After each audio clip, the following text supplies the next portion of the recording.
Well, thanks so much for inviting us out. And Results First is a joint initiative of Pew and MacArthur, which we're now working in 19 states and 4 counties in California to really help them think through some of the tough questions out there, which is really, how do we address the really wicked problems that our states are facing? And this is one of the more wicked problems that are out there. I mean, this is a hard problem to address. As you pointed out, there are big social issues that filter into this. There are challenges that the state has, there's challenges that families have, and there's challenges that I think we all have in terms of trying to think through, is there a way that we can increase the quality of the services that we're providing to the families that we're trying to serve? And Results First is intended to help governments address those types of questions. We've been around for about 5 years. It's a partnership between Pew and MacArthur. Both of those organizations are passionately interested in trying to make the world a better place by harnessing the power of evidence, recognizing that there are several things that all states are struggling with. The first thing really is that policymakers really want to be able to deliver the best outcomes they can for citizens, regardless of where you are. People want to do the right thing. But when we realize that there's never going to be enough money in the system to do everything that we want to have, and policymakers have to address the issue of how do we write a budget every year? And how do we make sure we're putting money into the things that can get us to where we want to get to as a state? And when they're doing that, there's really some fundamental questions that policymakers don't have answers to right now. One of the first things that they don't know is, what are we doing now? And if you're thinking about, I want to make strategic choices, particularly I want to make strategic choices when money is tight, like it's been coming out of the recession. If you don't know what programs you're delivering, which states don't know as an enterprise, then you do what states do, which is we cut across the board because we have no other basis for making decisions. But one of the things that is really important to have is we need to get a better handle on what programs are operating now. And the state doesn't have a comprehensive list of all the social programs that it operates. None of the states that I work in knows that answer. In Florida, where I was the research director for the legislature for a long time, I can guarantee you the state of Florida doesn't know what it's doing. It doesn't have a comprehensive list of the programs that are out there. It doesn't know how much each of those programs costs. It doesn't know what outcomes are being to deliver. And if you don't know those types of questions, you do what everybody does, which is you operate on autopilot. And the same things that you're doing now are what you're going to fund tomorrow. If you have to cut, you cut across the board because there's no way of making more strategic choices. And what we're trying to do with Results First is to help states answer those questions. What are we doing now? What do we know about the effectiveness of these programs? Are there other things we could be doing that the available research shows might give us better outcomes? And are we doing the programs we're doing now the way those programs should be delivered according to everything we know about those programs to get the best outcomes? If not, what else could we do to help solve the wicked problems that we're facing? And so what we're doing is bringing tools to states that capture that knowledge base and help inform the choices. So our solution is what people are calling sort of the Moneyball approach to government. Moneyball, if you watch the movie or read the book, is the story of the Oakland A's, which are sitting there with about 25% of the money that the Yankees and the big market teams have, but they have the same goal. We want to be able to win baseball games. Well, if we can't afford to pour as much money into our team as the other folks we're playing do, we have to come up with ways where we're making sure that every dollar we do have is getting the best outcomes that we can have, which they did by really crunching a lot of numbers to say, dollar for dollar, this is the best team that we can get with. Now, we'll never be able to chase the $50 million free agent out there, but we can field a very good team by looking really closely at what players can deliver for us, putting that team on the playing field, and they've done really well with that approach. So this is really trying to do that same government approach, the same approach in government. What is the best team that we can field with the limited resources we're always going to have? What are the best programs that we can put in place? How do we deliver those programs so we get the best outcomes and really get the best outcomes that we have? And it really is asking, a fairly basic thing. What are we doing? What do we know about these programs? What alternative investments opportunities would we have out there? Are we doing these programs the way they should be doing? And are we getting the best outcomes we can deliver? And the goal of this really is to help states improve the outcomes that they can deliver with the same amount of money that's in there. And unfortunately, I think that we can all recognize there's not going to be a huge influx of money into the state budget. Excuse me. I don't know about you. I'm not expecting to see a lot of political advertisements next year that says, if elected, I will double your taxes because I want to spend a lot more money on stuff. We don't see a lot of those out there. So I think that the responsibility all of us have is how can we make sure that given the money that we're going to have in the system, that we're doing the best programs that we can do? And how does the evidence that's available help inform those choices and help us all really to improve our game to deliver better services for citizens? The approach really asks, the first question is, what are we doing now and what do we know about the effectiveness of those programs? So the first question really is, what programs are we doing? Working with the agencies to identify what programs are being delivered in this system. So for when we're working with Department of Corrections, what programs are really out there across the system that can help people when they get into problems and get into the system, can help them turn their lives around so they're not in there. So for example, in this one, the question would be, okay, what programs are being delivered to this population of batterers? Basically just say, what are we doing now? How much money are we spending on those programs? What do we know about the outcomes here in New Mexico? Because unless we know that, then we're not going to have a basis for making more strategic choices. It might be that these are the best programs that we know about. That the evidence says that these are very good programs. Maybe this is the best that we're doing. But until we ask that question, we don't know. And all we're going to be doing is arguing whether this is better or not. And let's let the evidence help inform those choices. So what do we mean by evidence-based? Well, I think that you've heard a lot of that discussion today. There are, not surprisingly, differences among academic experts on what the best programs are, what the evidence means. But basically, the way that we think about it is, what does the preponderance of the knowledge that's available tell us about programs?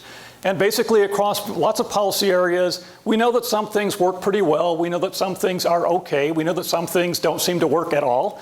And unfortunately, we know that some things make things worse. And until you do good research, you can't come up with a way of telling which programs work well or not. That's why the research is important. Is the research going to be perfect? No, research is never perfect. We never know everything we want to know. And as you've heard today, there are different opinions on, is this a good study, is this not a good study? We feel that the best approach is to let's look at all of the research that is meeting a certain standard, because unfortunately there's lots of bad research out there. Now, there will always be debates on whether this study should be included or that study should not be included. We think that WISUB does a good job of that. They are nationally recognized. They have a very strong set of criteria. It's very well respected across the country. Does that mean that if there are other things here that you shouldn't consider it? No, but we think that's a good starting point in terms of here's what we know about programs and the effectiveness of programs. Now, if there is information in New Mexico about the effectiveness of your programs, I would consider it. If there has been research that LFC has done on programs, yeah, you should take a look at that, because the national research base which WISUB is putting together is the best knowledge that we have at the national basis on what programs are likely to be able to accomplish for you. But the best thing is New Mexico specific information. So the question is, what do you know about programs that are here on the ground to supplement what the national research base tells us about that? So basically, the first question that we ask is, what programs are being operated? What do we know about the effectiveness of those programs? Starting with a national research base, but also asking the question, what do we know about programs that are on the ground here? How closely are the programs that are being delivered here match up to that research base? Typically, we find that some programs are matching that research base, but all states do a lot of homegrown stuff. That doesn't mean that that's a bad idea, but if you have stuff that you don't know whether it's working or not because nobody's ever looked at it, from an investment perspective, that's riskier than something which the national research, which has looked at programs over and over using pretty good research design, says, yeah, this seems to work. That is a less risky investment than something that is just going on that no one's ever looked at. So I think that's an important thing to know about. The second thing that our approach does is say, okay, let's look at dollar for dollar using that research base, what would those outcomes be worth to us if we do it? Because recognizing that there's always going to be limited money in the system, let's put the money on the things that give us the best bang for the buck. Is that the only thing we should look at? No, but we think that it is important to help inform the choices that are out there. So we've built a benefit cost model that's based on work that Washington State has done that basically says, knowing what's known about the effectiveness of programs, what's it worth if we put money into those programs, and do that on a portfolio basis to say, what are the options that really could give us the biggest bang for the buck? Now, again, this is based on national research, but it's applied to New Mexico data, because it's good to know that a program was effective in Georgia, but you're thinking, well, New Mexico is different than Georgia, so what would it mean if we did that here in the state? So these effect sizes are then applied to New Mexico specific data. Population data on the criminal justice population or the child welfare population here in the state, and then looking at what the cost to deliver those programs are, and then putting a value on the benefits to really say, what would we get both for taxpayers and for society to say, if we put money into these programs, what would be delivered for citizens? And basically doing this on a comparative basis. And the goal of this is to really be able to give policymakers really sort of a consumer reports guide to their choices, to try to break through the inertia that's built into the system now to say, hey, here's how you're spending your money. Are you comfortable doing that? Or what other alternatives are out there that might be able to give you more bang for the buck? So by doing this, we're able to look at, and I'm sorry that some of these got whited out somehow, but if you look at, say, programs, these are all criminal justice programs.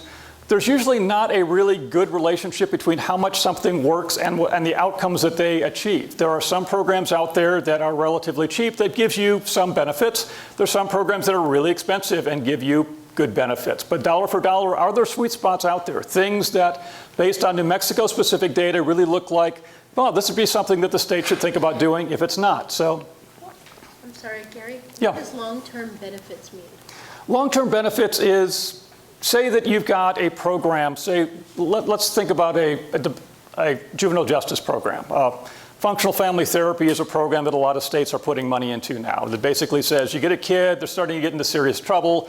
The traditional sort of inertia response to states has been, okay, we're going to take you out of your family, we're going to send you to a residential commitment bed, we're going to leave you there, provide intensive services to help you turn your life around, then we'll let you go. And all states do that. It can be a very appropriate thing to do, but it's got a couple of challenges. One, it's really expensive. It costs, depending on the state, anywhere from $80,000 to $200,000 a year per bed to send kids to the traditional residential commitment bed. And the recidivism rate for that is pretty high. Typically, you go out a couple of years, about 2/3 of those kids are back in the system. So the question is, okay, is there something else that we could do? Functional family therapy says, instead of doing that, we'll provide intensive services to the child, but keep them in their community and provide intensive services to their family, because we recognize that family dysfunction is a big problem. That's why a lot of these kids are acting out. So if we can do that and help deal with the problems the family may be having, then we don't have to act as parent as the child, which the state typically doesn't do a great job of anyway. So can we provide services that help the kid stay in school and be successful? So the best research shows that program has about a 22% reduction in recidivism compared to what we typically do, that baseline of sending the kids off to a residential commitment bed. And the question is that worth it? What would we get for dollar we put money into that compared to the baseline approach, which is sort of built-in inertia in the system with that residential commitment bed? And basically, if you do the cost benefits and you look at the outcome research that's out there, basically that 22% reduction recidivism equates to around $11 for every dollar you put into that, because we know that juvenile justice offending is really expensive for a number of reasons. It has the crime impact, which is creating victimizations, but kids also don't do very well in school when they get involved in the juvenile justice system. Kids who go through functional family therapy graduate from school at a higher rate than kids that we disrupt their education by sending them into a residential commitment bed. That has outcomes for society as well as the child. Public assistance cost tends to go down because the child has more likely to become employed down the road. So if you add all that stuff together, that's what that long-term benefit means. That's the best prediction of the outcomes using national research and state-specific information. That's our best prediction of what what society gets if the state invests money in that program. Gary, as long as we're asking questions, I just want to clarify that when you say using the best research, in our case, you are talking about the Washington State study. That is the best research that you are using to inform everything else. Well, this is based on effect sizes that was computed by Washington State. So you are using that study We are using to that inform study everything to else. inform this. I got Now, states are also supplementing that with state-specific research because, as you know, there's a lot of research, there's a lot of evaluations that are never published. State research is almost never published because Charles doesn't have time to write journal articles based on his stuff. Agencies don't. A lot of private foundation stuff is never published. So the question is, what do we know that isn't in the research base and add that in there? So basically, the idea is let's use the best research and really try to predict what the impact of these things will be. And let's identify, are there sweet spots here? So cognitive behavioral therapy for offenders here, about 25 to 1. They're pretty cheap. They're not silver bullets. They don't turn everybody's life around, but dollar for dollar, pretty good. Aggression retracement training for juvenile offenders. Again, relatively inexpensive, more expensive than cognitive behavioral therapy, but the outcomes are huge because juvenile justice is so expensive to society. So that's sort of how this works. And then basically it's bring this information in so people can use this information to help guide their choices and to put money towards things that the best research shows can get us where we want to be. This approach, we have regularly vetted it by national panels of experts, so we think that this is based on sort of the best national research, but we're always looking to add more research to this. We're always looking to expand what we're doing with this. What we do with states is we provide this approach to them. We've got econometric tools. We've got a lot of other things that we provide states. And it's a partnership between Results First and states. So we've provided these tools to New Mexico. Charles is doing it with LFC. But it's now starting to be used by some of the agencies out there as well to inform their allocation choices. And then we provide technical assistance to help the state learn how to use this. We help sort of educate policymakers what this stuff means and basically try to bring everybody around to ask these basic questions. So what are we doing now? Do we know that we're doing these programs the way that they theoretically should be done? Because we know that some programs are shown to be more effective than others. And we think that research and testing is the best way of answering that question. But then also asking the question, are these programs being done the way they're designed to be done? Because a good program that's badly implemented doesn't get you anything, as well as doing a bad program doesn't really get you anything. And then what other choices are there out there, and do some of these look like they might be promising for the state? Now, my project, Results First, doesn't care what decisions the state makes. We will never advocate for, oh, you need to do functional family therapy, or you need to do X. Our job is to provide you with tools that harness that power of evidence and to help people ask the questions. But this is very much a state-run initiative. We hope that the state uses these tools to make good decisions, but that's the state's decision to make. What we're trying to do is help everybody up their game by helping them use the best research to guide the choices that the state is making. So we are working now in 19 states across the country. The nice thing is that this is an approach that really seems to cross the political divide. We're in very red states like Mississippi and very blue states like Vermont. Because policymakers typically will argue about things like how much money government should have. They may occasionally argue about should government get into this policy area or not. But basically everybody agrees if we're going to get into a policy area, let's do a good job of it. They may argue over how much money we put into things, but people will agree, hey, let's have the best educational system we have for our kids. If we're going to get serious about domestic violence, let's do good programs. Let's make sure we're doing them well. I think that one thing that is tremendously positive for the folks around this room is that you've got policymakers' attention right now. The fact that they've set up this task force means that they are now focused on is the state doing the best job they can on this critical problem? So I think that this is a huge opportunity for you to sort of step back, ask questions of what are we doing now? Are we doing the best we can? Are there different things that we need to do? Do we need to increase coordination with the court system? Hey, Do we need to link to other things? This is your opportunity to ask some of these questions. So I think that rather than focusing on the challenges that are out there, which are certainly there, I would encourage you to look at the opportunities that you have now as a group to ask some of these tough questions and to up the game of the state in dealing with this critical problem. That in a very short, probably 80,000 foot perspective is what Results First is about. Be happy to go into details about what all this looks like. It gets technical fairly quickly, but it is designed to really provide you with tools to help everyone know what is known about programs. That information is never going to be perfect, but we think that by using the national research base, states can make better choices and deliver better services. Happy to answer any questions. Questions? Yes. About how much does this cost each state? We do not charge fees for our services.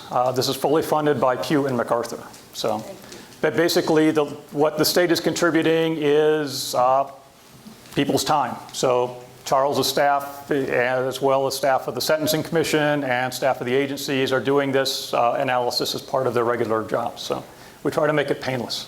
So.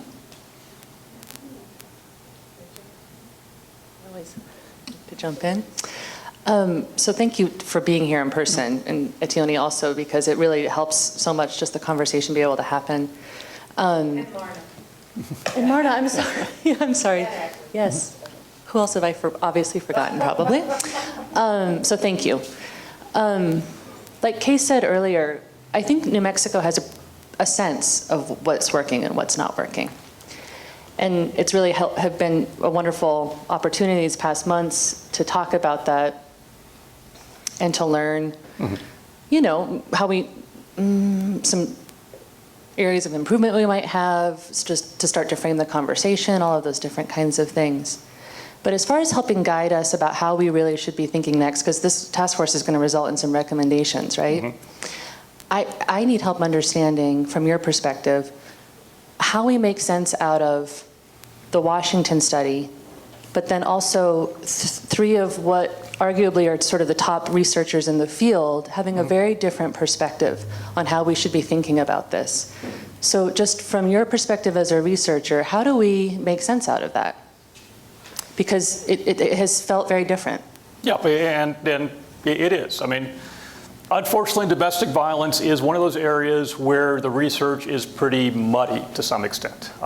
Meaning that if you remember the chart which Barna showed, with looking at what various studies showed. I mean, there are some of them which says, okay, yeah, it's on the positive side. There's some that says, yeah, it's on the negative side. But nothing is a silver bullet. I mean, none of these things that have been tested have shown, if you do this, 80% of the people turn their lives around and they become good citizens. So that makes this a much more challenging thing than some of the other things. Because, as people have pointed out, there hasn't been enough research on this.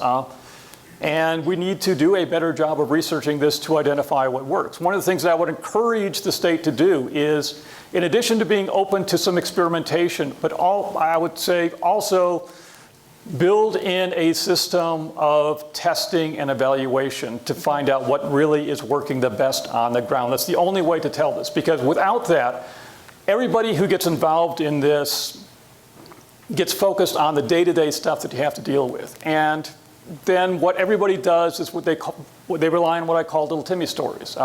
Does my program work? Well, yeah, let me tell you about a client I had last year. He was getting into trouble, and then after only 6 months of my program, he turned his life around, and now he's graduated from MIT, and he's on Dancing with the Stars and American Idol. Yeah.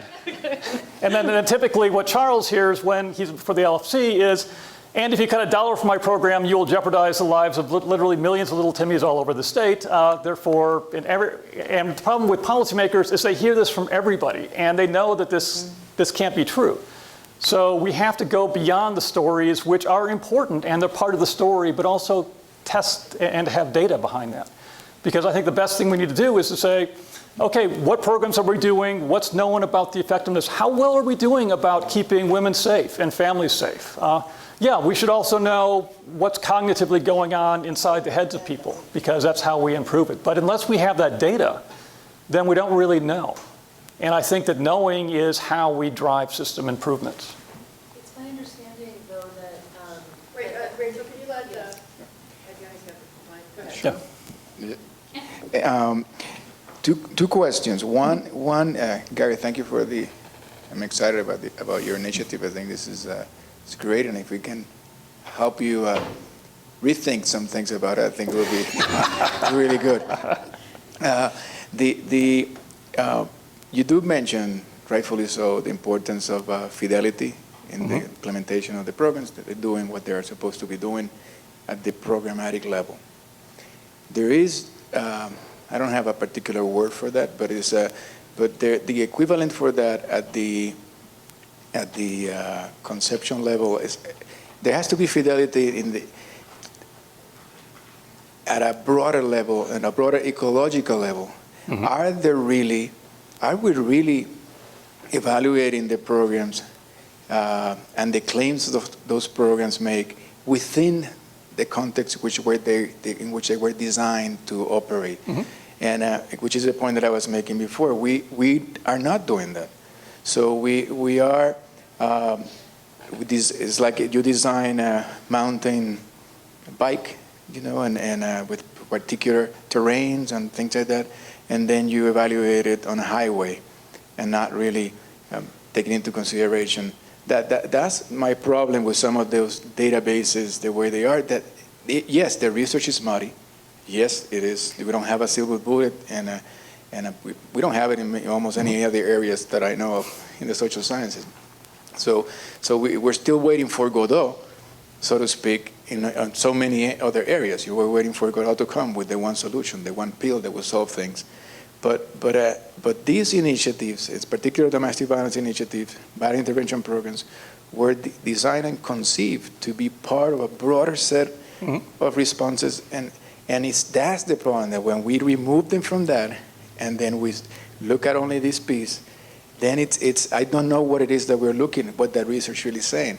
So anyhow, it's just. Well, that's where I think that the monitoring is essential. I mean, if you look at Duluth, Duluth was developed in a very different environment than exists in many states. Duluth is like a 90% Anglo, Norwegian type system, which is cool, because there are parts of the country that do that. And it is based on this program as well as this legal response and societal response thing.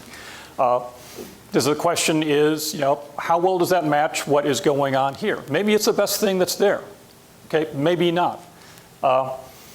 It's clearly the research isn't showing it's a silver bullet. There's not a lot of silver bullets out there. I think rather than looking for silver bullets, we need to look for a golden approach, if I can say that. And I think the golden approach is, let's look carefully at what we're doing now. Let's have evidence help inform our questions of, is there something else that we could be doing? And let's build a monitoring system that tests and basically has ground validation on what are we getting now on the lives of the people we're trying to serve. Is this the best that we can do, or is there something else that we can do? Because model programs will never work for everybody. And I agree with you that we should not have the expectation that a domestic violence program, whether it's Duluth or anybody else, is going to turn around 95% of the people going through the system. This is a wicked problem. Wicked problems are hard. The question is this the best we could ever do? If not, then let's build an experimental culture to test it. No, I agree with you. It's not the best that we could do, and we had to do a lot better. Now, when you mentioned the Duluth, and you mentioned also the what makes me think about what is in the generation of that data set that you have, the knowledge set that you compile, how much of the really ground level knowledge gets into that? Because, for example, in the Duluth, as far as I could tell from the write-up of the Washington study, there was no effort made to really know if it was really Duluth or not. Nobody from Duluth was ever contacted from Duluth to say, you consider this part, would you really certify this as a Duluth provider, given this is what they do? It's not really, it's like the Washington group decided, yes, we're going to call it Duluth. And there's something dramatically wrong, for me, and troublesome about that. Now, one alternative that we have, and which is related to a previous comment that you made, in academia, we really submit papers for peer review. So that particular study would not have been published. Mm-hmm. And in the form in which I saw it, the first time that I saw it, and I said in other forums, just in case you hear it as some other tape where you see it, I said the first time I read it, I dismissed it because I didn't think it was important. I thought it was poor in terms of the science, poor in terms of it didn't mention the work of others that was relevant. It didn't really call, it called Duluth without the Duluth permission, or there was no validity to that. I just felt like if it was submitted to a journal and I'm a writer, I would say, how do you know that this is this? You don't even have a particular. Okay, well, I would answer that by saying WSIP isn't an academic enterprise. WSIP is, what they're asked to do is the legislature wants to know what's known about this problem, and they do a rigorous literature review on doing that. And yeah, they don't have a 20-page appendix with the end of that because members aren't going to read a 20-page appendix, and they're trying to communicate to policymakers, and that is their audience. They're not trying to deal with that. But we have had a lot of people look at their approach, and very leading national experts agree with that approach. Even though WSIP will occasionally publish stuff in journals, and if you look at Steve Oce, he publishes regularly in journals, Stephanie Lee does, Beth Drake does, but then they're writing for a different audience. Yeah. To be clear, I'm not, even if it sounds a little more contentious, I'm not against you. I'm actually precisely with you on this. I think we need to be at the table too, that you should use us, the researchers in the field who are doing the DB work, also as resources for this, because the errors of omission were so big that it was not, and then the consequences, the potential consequence for our communities, are big. I mean, I think you eventually, and you're doing the right thing. You're talking to the folks, you're getting it there, and it's hopefully it will lead, the needle will move in the right direction. But I'm just saying, the process itself of building what counts as good evidence seems a little flawed to me. Well, I would say that our intention is not that this becomes the only thing that states pay attention to when they're making their funding choices. We would be very happy if states did this analysis and said, wow, this is a problem that we're not comfortable with. Let's form a group like this and have a reasoned discussion inside the state. Is there a different way of doing this to help improve the outcomes for our citizens? So I think New Mexico is doing this very well.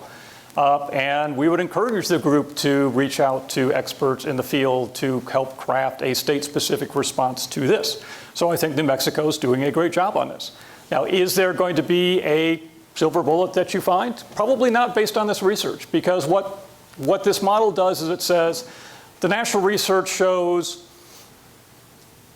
the outcome of programs in this space based on our knowledge that's available right now is not huge in this population. Now, maybe it's the best that we can do in this population, but if you look at the cost of doing these programs and the value of the outcomes, it's kind of a wash right now, and that is a red flag. That, hey, let's see if we can up our game in this so that we can go to the policymakers and say, if we put money into this program, look at the outcomes that we can deliver, and that is a winning argument for policymakers. That, hey, if we, some really cool stuff that Charles is doing with this approach is being able to put a dollar value. Here's the cost of this problem in the state.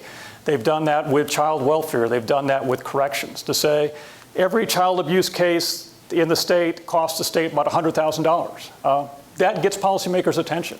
They did a great report a couple of years ago that said, based on the recidivism rate, if we keep doing what we're doing now, the state's going to incur over $300 million in cost over the next 10 years because we know that people are going to continue to commit crime, and that's really expensive. That gets policymakers' attention, and to say, wow, it's not just this little bit of money we're putting in these programs, it's the huge cost if we ignore this problem. I think that if You could put a dollar value on the cost of domestic violence in the state and have a really rigorous assessment of that. That would get people's attention, because then you're not just talking about something that happens, you know, in the neighborhood over. It's here's what happens in the lives of our people, and here's the cost that we're costing taxpayers because we're not dealing with this problem. That, I think, is the strength of this approach. But by really doing a rigorous analysis and showing what the real implications on the state are in the big picture, that, I think, focuses policymakers' attention. I appreciate it. And one more thing is, I like the idea of the value. I think that putting the money value, that's one value. And I would feel, and particularly the folks who started this, started with the value that they really have to protect the life of women, protect the life of the kids. Really, so that needs to be in that equation. That form of value, the moral value, needs to be there too, because it's not just about whether or not the return is in financials, is whether or not is really promoting the kind of society, the kind of communities that we want to in other levels. I mean, it's just nothing that you don't know, but it's something that I think is missed when we talk about value as money only, because in this field, value is not about money. Well, it's partly about money if you think about the value of the negative consequences that we have. But I would agree with you that money is not the only thing we care about, and it's not the only thing we should care about. But we care about lots of stuff. But there's a good research which has allowed us to put a decent money value on it, and that helps basically answer the question, dollar for dollar, if we want to solve this problem, where can we get the biggest bang for the buck? Now, I think that's a question that's worth asking. Is it the only question that's worth asking? No. Would I say only put money in the programs that give the highest ROI? No, because we care about other things. We care about equity. We care about things that we can't put a dollar value on. But it does help policymakers ask the question, because they have to deal with the question, what do we put our money into? And they need something other than little Timmy stories to help inform that. And the research, I think, is showing that if we use the research and use it strategically, and it's not the only thing we'll use, but if we use the research, we can do better, we can deliver services, we can keep our people safer than we've been able to do in the past. And that's what I would encourage this group to think about is, you know, what are we doing now? Is there a better way of doing things? Because you've got people's attention, and it's a great opportunity to move the state forward. I want to have, any other questions here? I want to make sure that Charles has a chance to talk about sort of what this, how they're doing this. Okay. Thank you. And from our perspective, we think that New Mexico has really done an exemplary job in sort of building this approach into the state. Question here? Oh. Sorry. Okay, that's the last one, then we got to give Charles a chance, huh? Okay.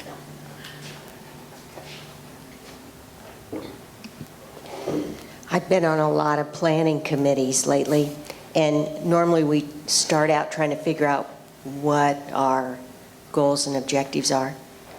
And it seems like we're kind of missing that right now. And we're talking about what the cost is going to be as being priority. And we're looking at meta-analysis to do that. And I think we need to get back to what are we trying to accomplish here first. Yeah. And then make some decisions about what we can accomplish with what we have. Yeah, I agree with you.